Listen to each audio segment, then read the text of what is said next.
We at the Baltimore Sun, me in particular, will call it whatever the heck we want to call it. And I would expect that we will do the same at The Athletic for the Sacramento A's. Welcome everyone to the Monday edition of Fair Territory. The first spring training camps open in less than a week. The first games, the first exhibition games, are in less than 3 weeks. And the free agent signings continue. Sunday night brought a big one. Jack Flaherty, back to the Tigers, essentially, as you can see, announced it himself on X. Then it was simply a matter of what the terms would be. And the terms were, as listed right there, 2 years, $35 million with an opt-out. Now, the second year is technically a player option. And as you saw in the thread that I posted last night, that $10 million player option can increase to $20 million if he simply makes 15 starts. So I expect Flaherty to have a good year. I expect him to opt out. And at that point, he will be eligible for a qualifying offer as long as he doesn't get traded the way he was last season.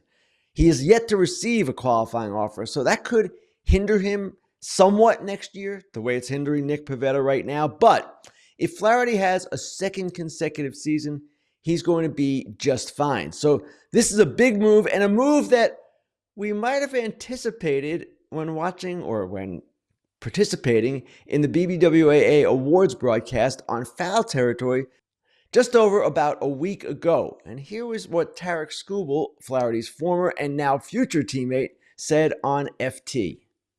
I mean, I love Jack. He's a hell of a talent. That's such a I would say, I mean, if there's a guy I want on the mound, that's not me on our team. I want him on the mound. Mm-hmm. I mean, last season was special. K per 9 was, I think, career high. Walks per 9, career low. That's kind of the formula, right? In the postseason, is you want guys that can miss bats and get you out of trouble. And you saw his starts. I think he only had one bad one. All the other ones were pretty dominant. In terms of who he is, and he was going through some stuff too. Physically with his body, and just him being able to take the ball every fifth day. You see the toughness that kind of guy has, and I think he has the respect of the guys in our clubhouse. Pretty strong endorsement from the American League Cy Young winner, Tarek Skubal. And now let's look at the Tigers' rotation with Flaherty joining Skubal, because it's suddenly looking pretty darn good.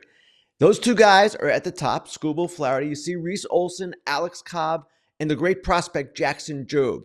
That could be the rotation, but you have other options. Casey Mize, Cater Montero, who had a pretty good year for them last year, and Brant Hunter. So that's their rotation, and now their offseason is coming into better focus as well. Here are some of the moves that they've made. Gleyber Torres, the infielder, of course, second baseman. He is going to move Colt Keith to first base. Alex Cobb joining that rotation. You saw his name. Tommy Kahnle, a very good year for the New York Yankees last season. He, of course, is a changeup specialist. And now Flaherty.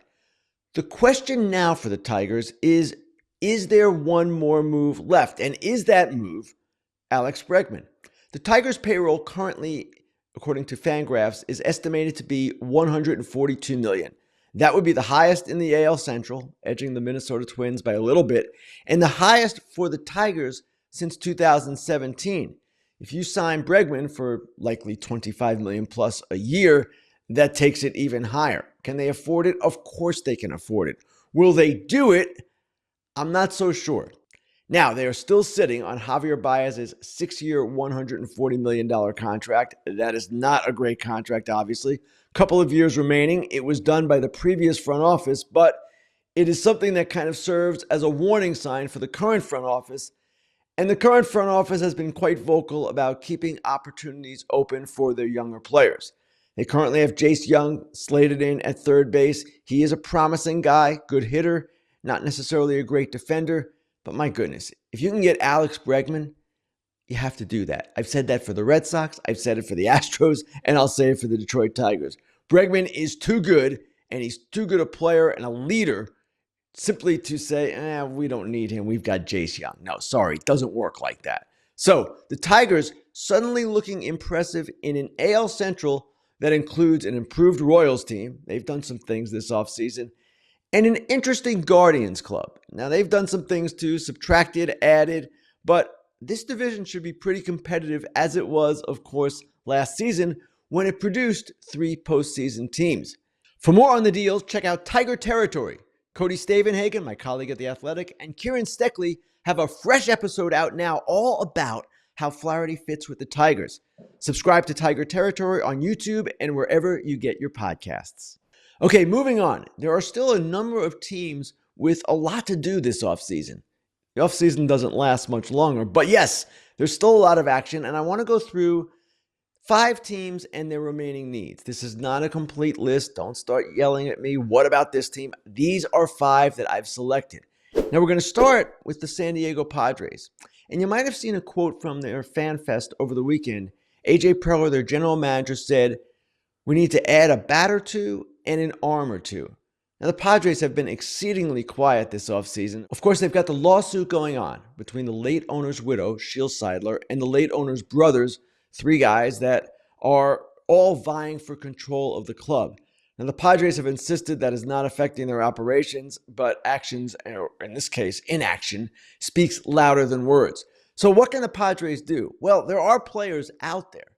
Bregman doesn't fit for them. They've got Manny Machado at third base. They've got a glut of infielders. Pete Alonso, he doesn't really fit for them either. He's going to cost them too much money. Nick Pivetta, I guess they could do that, but it's going to cost them draft picks. So I'm not sure what AJ Preller has up his sleeve, but we've seen him act without regard to the normal calendar. Dylan Cease in March, Luis Arraez in May. Last year, he will do things at different times than other GMs. So I anticipate the Padres will have some more moves. On this list of teams with needs, the Red Sox. All season long, all off-season long, we've been talking about the Red Sox need for a right-handed bat. Have they acquired a right-handed bat after losing Tyler O'Neill? No, they have not. The Red Sox are another natural fit for Bregman. They don't seem to be willing to go long-term, but I'm not going to rule them out either until he is signed. If the Red Sox acquire Bregman, he would play second base for them with Devers remaining at third. That is a question all its own, but the Red Sox still need a right-handed bat. And if they end up with someone like Randal Grichuk, okay, that's fine, but it's not what this offseason held in terms of promise for what they could have done. Number 3 on this list, the Mets with Pete Alonso. This reunion seems all but inevitable. If Alonso had wanted to go to the Toronto Blue Jays, I believe he would have gone to the Toronto Blue Jays already, but perhaps he has something else in mind, and perhaps the Blue Jays, in the end, will emerge as the Pete Alonso winner. I'll believe it when I see it, but the Jays have done some interesting things, right? Max Scherzer, Alonso's former teammate with the Mets, signing last week. They've added Anthony Santander, Yimi Garcia, Andres Jimenez.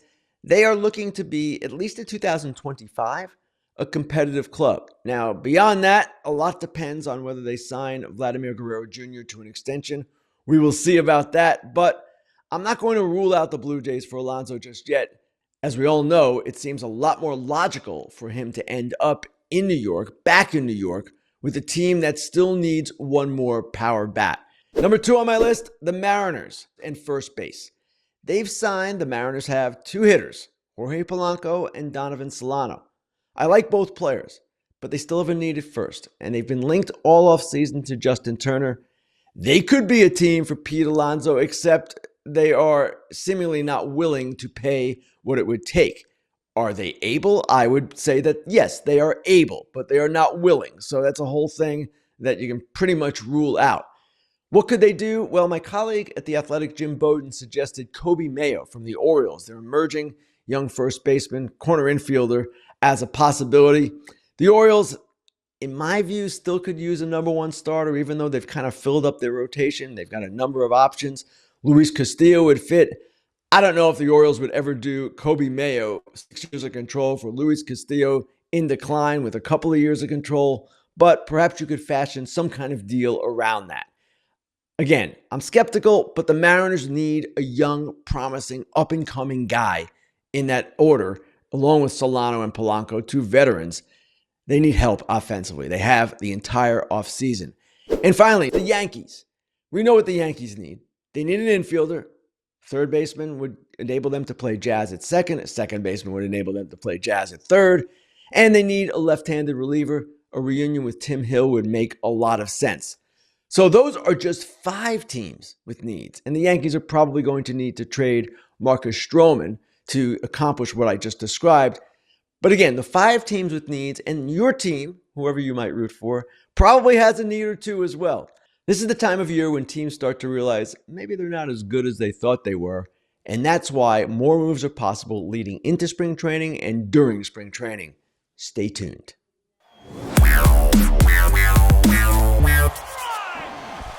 Time now for the Inside Dish, the part of the show where I talk about maybe a story I've written, maybe a trend in the game, maybe a story from a long time ago. And today we're going to go back more than 3 decades to 1993, when the Orioles were sold to Peter Angelos.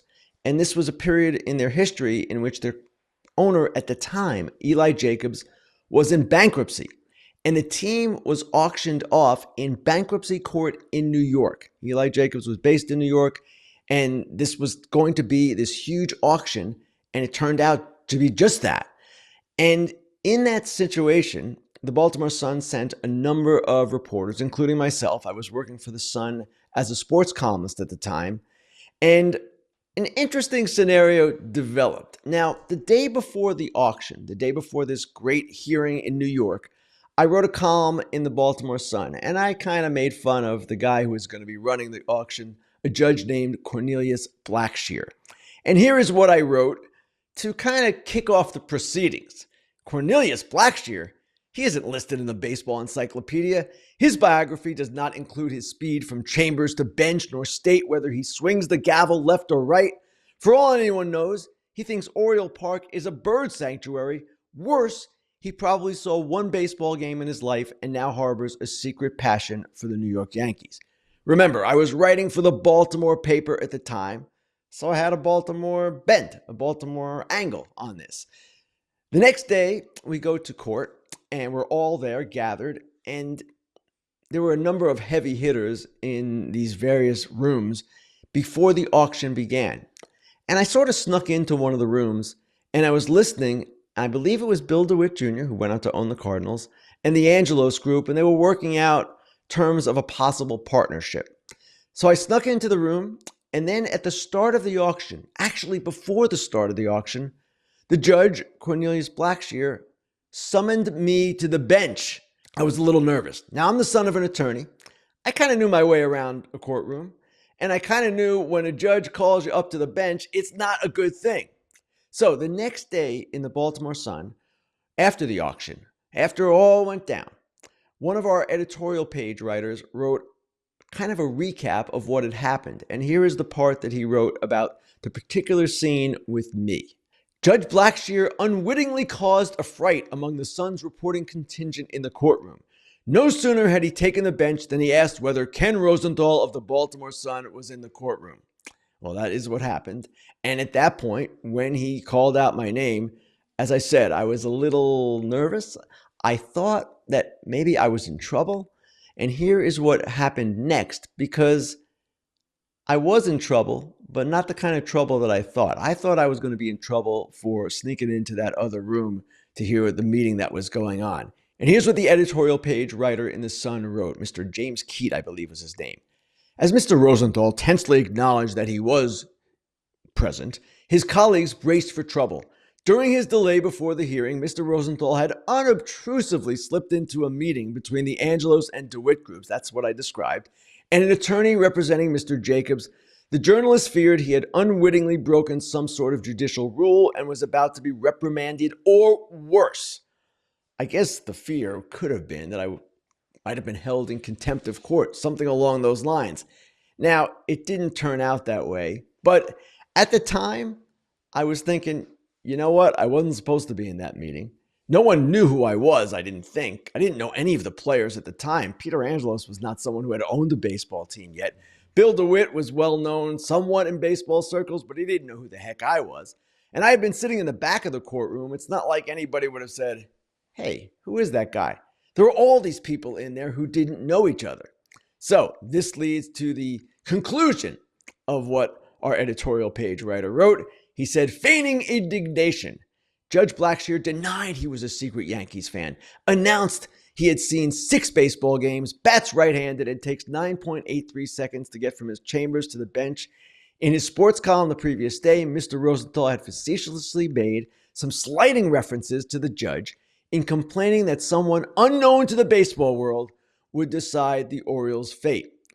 So, what had happened was Judge Blackshear was a faithful reader. Now, this was in an era before the internet, or really had taken off. So, I don't know exactly how Judge Blackshear had seen this column, but I thought that was pretty cool, and I breathed, needless to say, a sigh of relief. Now, history knows, or history will record what happened next, the auction that took place. Ultimately, it was Peter Angelos, Bill DeWitt, and Larry Lucchino on one side. They were all partners initially. Of course, this partnership broke up because Peter Angelos wanted full control. DeWitt went on to own the Cardinals. Larry Lucchino went on to the Padres, the Red Sox. He had an amazing career, could be a Hall of Famer one day. And ultimately, the auction came down to Peter Angelos' group and Jeffrey Loria. Jeffrey Loria went on after that to become owner of the Marlins because he lost the auction. The Orioles went for $173 million.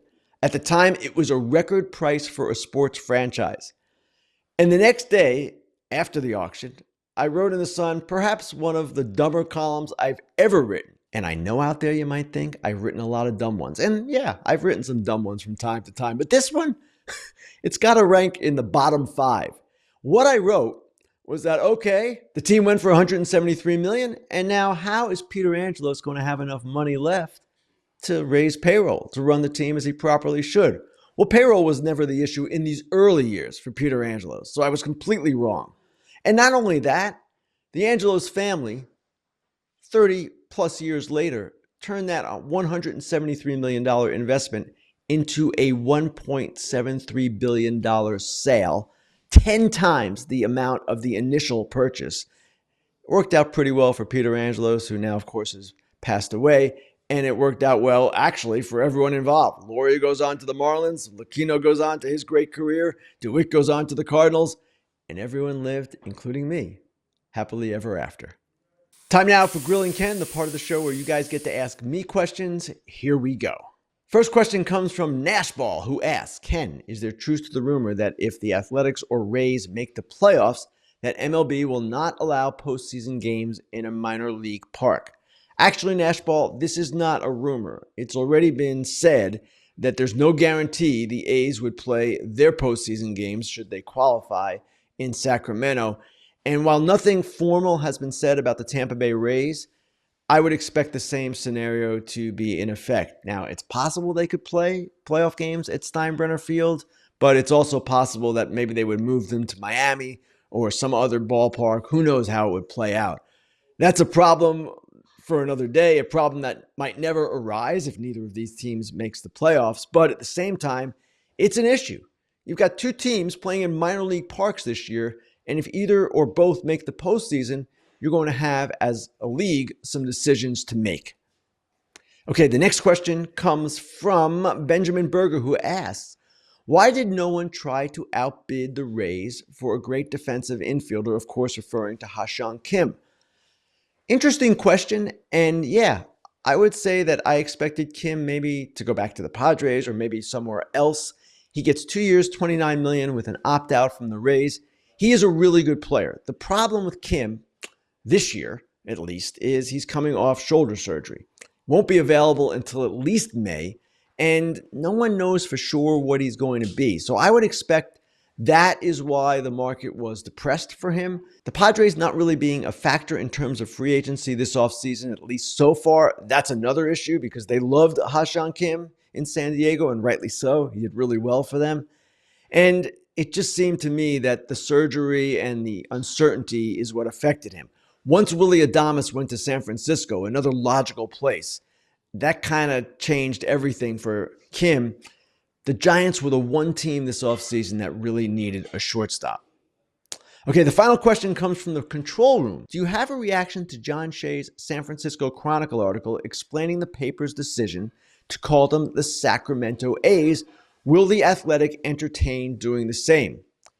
Actually, at the Athletic, we have not yet discussed this, but it's a worthy topic. And the A's are basically saying, call us the Athletics. Don't call us Sacramento. Don't call us Las Vegas. Certainly don't call us Oakland. Well, I remember going back to the Eli Jacobs years. Remember, I talked about them in Inside Dish with the Orioles, and that was when Camden Yards opened. And there was this big fight between Jacobs, the owner of the Orioles, and the governor of Maryland, who ran a state that had financed the ballpark, about what to call the stadium. The governor wanted to call it Camden Yards. The owner wanted to call it Oriole Park. So the compromise was reached, Oriole Park at Camden Yards. And I remember writing at the time, we at the Baltimore Sun, me in particular, will call it whatever the heck we want to call it. And I would expect that we will do the same at the Athletic for the Sacramento A's. No team dictates what a newspaper or any other media outlet calls them. If they're playing in Sacramento and they don't want to be called Sacramento, sorry, the A's don't get that choice. The A's don't get any benefit of the doubt. We will call the A's at the Athletic whatever we want to call them. Thanks everyone for your questions. Thanks everyone for watching, for listening. You know where to find us: YouTube, Apple, Spotify. Like us, subscribe, the whole deal. We will be back Thursday with our normal live show, 12:30 Eastern. Have a great week, everyone.